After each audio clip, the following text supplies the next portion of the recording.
Lebih dari seminggu terakhir, wilayah Jabodetabek dan juga sejumlah wilayah lainnya mengalami intensitas curah hujan yang tinggi. Padahal saat ini sudah memasuki musim kemarau. Fenomena apa yang sebenarnya terjadi? Kita akan membahasnya langsung bersama dengan Deputi Meteorologi BMKG Guswanto. Selamat pagi Pak Guswanto. Mungkin bisa dijelaskan Selamat sejumlah pagi wilayah di Bu Indonesia Glory saat ini mengalami dan intensitas Febrian. hujan yang tinggi di saat memasuki musim kemarau. Kira-kira apa sih yang sedang terjadi saat ini? Baik, terima kasih Glory dan Febrian. Kalau kita mencermati ya, penyebab untuk yang mempengaruhi faktor curah hujan di Indonesia itu banyak sekali. Yang pertama ada kita melihat adalah fenomena regional ya, misalkan kita lihat El Nino, kemudian ada juga monsun, kemudian ada juga peningkatan kecepatan angin ataupun faktor lokal. Di samping itu ada juga namanya dinamika atmosfer. Nah, ada 3 faktor dinamika atmosfer yang saat ini itu memang dominan ya. Ada Madden-Julian Oscillation, ada Equatorial Rossby, dan ada gelombang Kelvin. Namun yang menimpa beberapa hari yang lalu itu adalah Madden-Julian Oscillation, di mana Madden-Julian Oscillation ini adalah fenomena propagasi awan-awan hujan yang bergerak dari Samudra Hindia menuju wilayah Indonesia bagian barat dan menuju ke Indonesia bagian timur. Nah, Madden-Julian Oscillation ini yang memiliki dampak terhadap peningkatan curah hujan di wilayah-wilayah yang misalkan kita lihat Sumatera bagian selatan, Jawa Barat, Banten, kemudian DKI Jakarta dan beberapa wilayah lainnya. Ini yang saat ini sedang, dan kita memprediksi seperti rilis kita kemarin tanggal 4 bahwa ini akan berkurang hingga nanti sampai tanggal 11 lah. Artinya semoga aja dalam 2-3 hari ini sudah menghilang dari wilayah eh, yang wilayah-wilayah monsun, artinya wilayah-wilayah di Jawa, Bali, Nusa Tenggara. Namun jangan dikira bahwa kalau sudah itu hilang, wilayah lain tidak. Wilayah lain yang saat ini memang memiliki pola hujan sepanjang tahun, misalkan ataupun ekuatorial, itu ada di wilayah Sumatera Barat, kemudian ada di Kalimantan Barat, kemudian ada di sebagian Kalimantan Timur. Ini masih tetap hujan. Kemudian ada yang pola lokal. Pola lokal itu adalah pola yang banyak dipengaruhi oleh faktor lokalnya. Misalkan seperti di saat wilayah Jawa, Bali, Nusa Tenggara itu mengalami musim kemarau, namun wilayah itu mengalami puncak musim hujan seperti di Maluku, Maluku Utara, kemudian Sorong dan lain sebagainya sekitar wilayah kepulauan Indonesia yang di wilayah timur. Itu kira-kira Gloria yang kita sampaikan. Ya, baik Pak Guswanto, kira-kira kondisi seperti ini ada cuaca hujan di tengah musim kemarau di sejumlah wilayah. Sampai kapan ini akan terjadi? Kalau berdasarkan perakiraan kita saat ini itu Madden-Julian Oscillation yang tadinya ada di Samudra Hindia sekarang udah bergerak menuju ke arah wilayah tengah dan timur, dan kita prediksi ini akan berakhir tanggal 11-12 ya. Artinya tanggal 11 sekarang pun sudah mulai berkurang.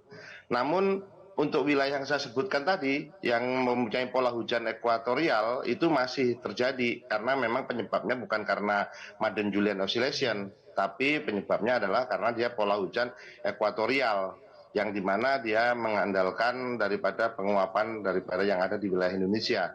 Nah, sedangkan di wilayah kita monsun itu wilayah Jawa, Bali, Nusa Tenggara, monsun kan, dia terganggu oleh adanya Madden-Julian Oscillation dalam beberapa hari kemarin.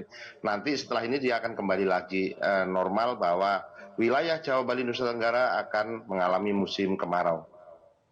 Sampai dengan tanggal 11 itu Pak, apa yang perlu Ya, diwaspadai oleh tanggal masyarakat? 11. Yang perlu diwaspadai oleh masyarakat saat ini kan kita melihat bahwa karena wilayah Indonesia yang cukup luas dan banyaknya faktor yang mempengaruhi wilayah curah hujan di Indonesia, misalkan dari eh, angin muson, kemudian adanya samudra yang luas, maka kami berharap kepada masyarakat tetap waspada dan tenang terhadap cuaca ekstrim yang terjadi.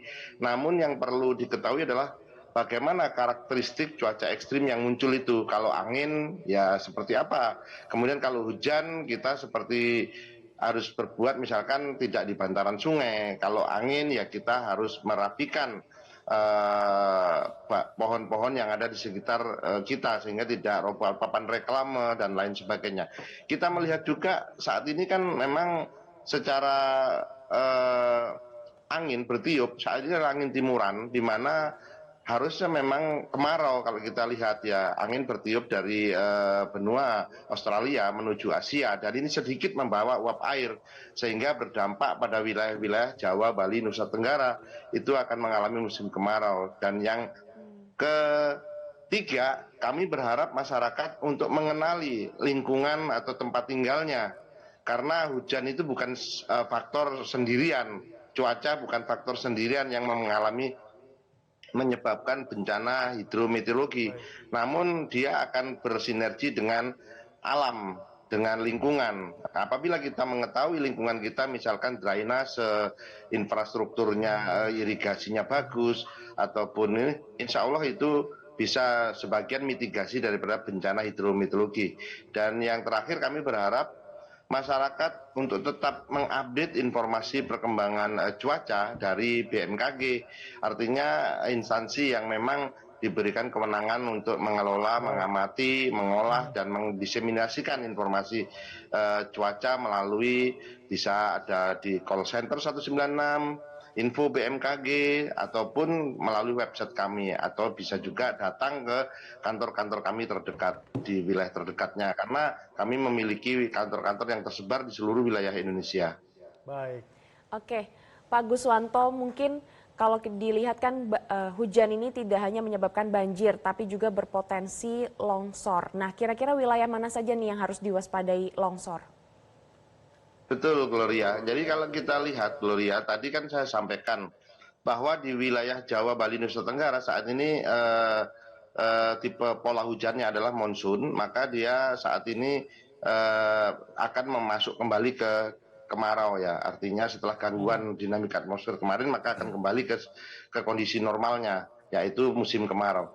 Sedangkan yang perlu kita waspadai adalah daerah-daerah yang saat ini ekuator maupun lokal. Misalkan kita lihat wilayah-wilayah itu ada pada di Maluku, Maluku Tenggara, kemudian ada juga yang di sebagian besar Sorong, Papua Barat ya, Papua Barat Daya. Kemudian ada juga di sebagian kecil wilayah-wilayah yang memiliki perbukitan. Kita lihat di Sumatera Barat ya, ini memiliki perbukitan. Saya melihat ini juga masih akan masuk juga di wilayah Riau. Namun untuk longsor itu lebih kita cermati yang di perbukitan. Seperti di wilayah Sulawesi itu ada di Sulawesi Utara, ada Sulawesi Tengah ya, termasuk ada di Gorontalo juga. Nah, ini yang perlu kita waspadai, artinya curah hujan yang tinggi ditambah dengan faktor kemiringan lereng, ditambah juga dengan tutupan vegetasi yang sedikit, ini akan bisa menyebabkan longsor. Itu kira-kira yang bisa disampaikan. Oke, Pak Guswanto, terkait dengan longsor tadi juga Anda katakan terjadi di Gorontalo, tepatnya di Bone Bolango. Proses pencarian korban di sana itu masih berlangsung. Nah, curah hujannya seperti apa? Saat ini curah hujan yang terjadi di Gorontalo, Gorontalo itu merupakan tipe hujan antara pola lokal maupun dengan pola daripada ekuatorial ya, beririsan. Nah, di sana saya melihat pola hujannya saat ini masih kita prediksi hujan hingga ringan hingga lebat ya kalau kita lihat dari sana. Ini kita berharap bahwa yang tadinya akibat musim kemarau, jadi dia pasti memiliki rongga-rongga di tanah ya. Kalau kita keisi oleh air maka dia akan. Kita masih memprediksi di wilayah Gorontalo itu dalam beberapa hari ke depan yaitu hujannya ringan hingga lebat. Demikian. Rekomendasi. Oke, baik. Pak Guswanto, mungkin ada rekomendasi untuk penanganan di bencana yang terjadi di Bone Bolango kemarin? Baik. Kalau untuk penanganan ini kan Bone Bolango ini sebagian besar juga banyak juga artinya penambangan-penambangan yang ilegal ya ataupun wilayah-wilayah yang longsor atau berteping. Mungkin yang kita rekomendasikan ya biasanya kan hujan itu terjadi pada sore hari ya, ataupun nanti di malam hari, ataupun di pagi. Jadi yang pertama dalam melakukan evakuasi harus berbekal kepada informasi cuaca. Kami ada kantor BMKG terdekat di Gorontalo ya, itu bisa membantu untuk melaksanakan bagaimana informasi perakiraan cuacanya. Karena kita bisa memperkirakan dalam waktu no casting paling tidak 3 jam sebelum kejadian ataupun 30 menit sebelum kejadian itu bisa dilakukan sehingga memberikan informasi. Yang kedua, selama terjadi hujan, kami berharap masyarakat menjauhi tebing atau menjauhi atau tidak melakukan masuk ke dalam penambangan. Ini sangat riskan ya. Itu yang perlu kita waspadai. Jadi selama hujan sebaiknya menjauh ke lokasi ataupun tempat-tempat yang memiliki potensi longsor. Saya rasa pemerintah daerah itu sudah mengeluarkan ya ataupun instansi terkait sudah mengeluarkan peta rawan longsor daerah tersebut. Nah, peta inilah yang bisa dijadikan pedoman karena hujan itu akan men-trigger untuk terjadinya longsor. Itu kira-kira yang bisa direkomendasikan. Baik, terima kasih penjelasannya Pak Guswanto yang merupakan Deputi Meteorologi BMKG sudah bergabung bersama kami dalam Metro Pagi Prime Time. Jelajahi cara baru mendapatkan informasi. Download Metro TV Extend sekarang.